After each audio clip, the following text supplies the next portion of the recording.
Is Mont Saint-Michel overhyped? Keep watching, find out more.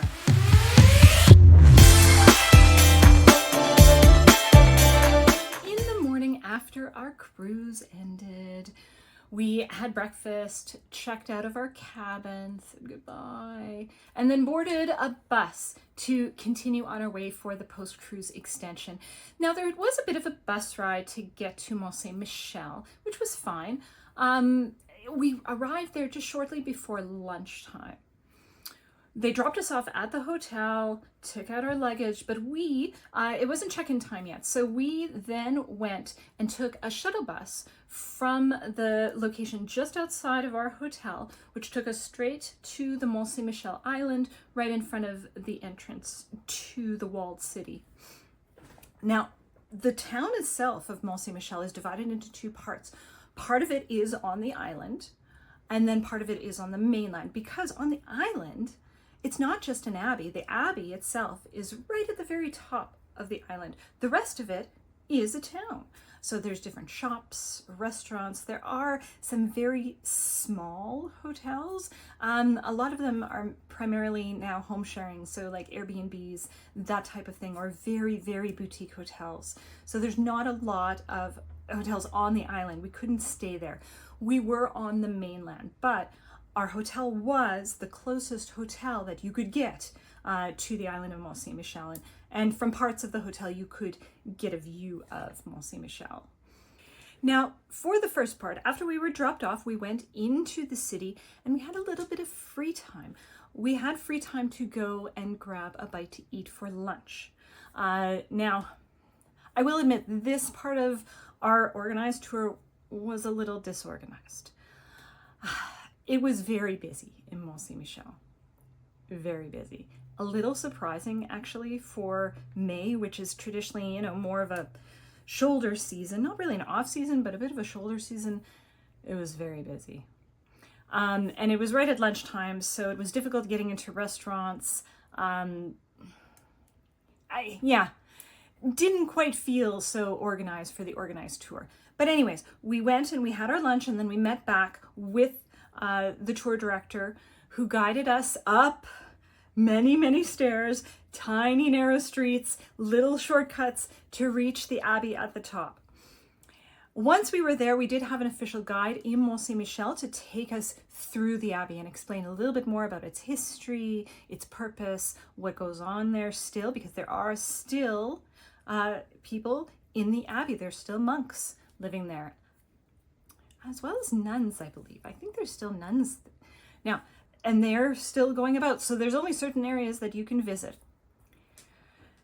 This part of the tour, it did feel like we were being shuffled from room to room, a little like cattle. I'm not a big fan of that. It was very busy. There were lots of people visiting, and it was good. The abbey itself, beautiful. Beautiful location. Again, I love learning about the history of a place. It is fantastic views. It was just crowded and busy and warm. Very windy as well, I have to say. Very windy. So yeah, after the tour was done, we did have some free time to explore the town on our own and then make our own way back to the hotel. We decided, my husband and I decided we did explore the town a little bit, go into a few of the shops, and then we were kind of done. So we decided, instead of taking the shuttle bus back, we decided to just walk it. And actually it wasn't too bad. Again, as I said, it was quite windy, but as long as you were okay with the wind, it was actually quite a pleasant walk, and quite easy to get back to our hotel. So we did enjoy that walk quite a bit. By the time we got back to the hotel, our room was ready for us to enter. So we got to our room. The rooms were quite large, including really big bathrooms. But really the room was a little run down. It felt like it just hadn't been fully maintained. It was fully functional, but just, you can almost just tell when a room hasn't been well maintained, like it's just kind of rough around the edges. Also, as I mentioned, some areas of the hotel you do get a view of Mont Saint-Michel, and we were really hoping that we could get a view. Kind of, but not really. there were those trees right there, right exactly, like that's exactly where the view was. So I don't know if it was a bit of a joke by the homeowner or the landowner that owns the area where the trees are. I'm going to plant some trees so these people don't get a view of Mont Saint-Michel or something like that. It kind of felt like a bit of a joke because it was just perfect where our view was. But anyways, it was fine. It was still a really lovely area, lovely grassy area. Lots of bird noises that you could hear from the patio. That was really quite nice. We had supper here at the hotel. I was unimpressed with the supper. The meals were only so-so. And that was kind of the consensus from all of the other people that were on the tour with us. Everybody was kind of unimpressed with the hotel and the restaurant itself. So feedback was given to Globus, and my understanding now is that they're no longer actually staying in Mont Saint-Michel and no longer using that hotel. You do stay at a different hotel and then you take a day trip into Mont Saint-Michel instead. So, you know, I do like to see, you know, even when things aren't quite up to snuff, given feedback, that tour operators change their process, which is really nice to see. That evening, it turned out to be the most gorgeous, beautiful evening. You know, one of those really nice still evenings where it's pleasantly warm out, but not too warm, but not too cool. And I got some really gorgeous shots of the sunset and of Mont Saint-Michel. Ironically enough, if you've ever looked at the history of Mont Saint-Michel and what they're doing to preserve the tidal island, there's this incredible feat of engineering with this bridge and the lock that it has for the different tides. And we were on this bridge, and really, if you're interested in that type of thing, I'd highly recommend looking up the history of it, and we were right there on the bridge. So that was really quite interesting. I enjoyed seeing that.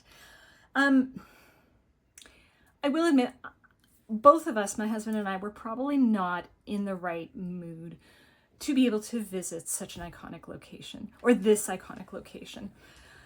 We were admittedly a bit tired from the river cruise. We're kind of just done with people and being around lots of big crowds.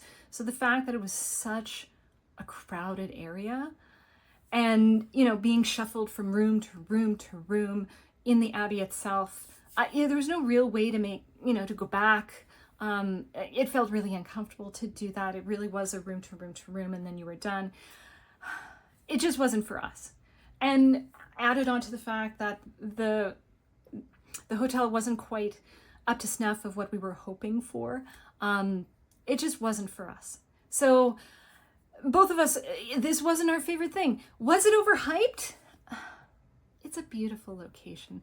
And I could see approaching it in a different way, we probably would have enjoyed it. So that was just our experience. Your experience could be totally different. I'd love to hear if you visited this location, what your experience was like, if it was totally different. Love to hear it. Comment below. When you are ready to plan your next trip, either a river cruise or a trip within Europe, please don't hesitate to give me a call or send me an email. I'm Alicia Mitchell, and I specialize in river cruises and trips to Europe, and I would love to help you plan your next amazing vacation. Happy travels!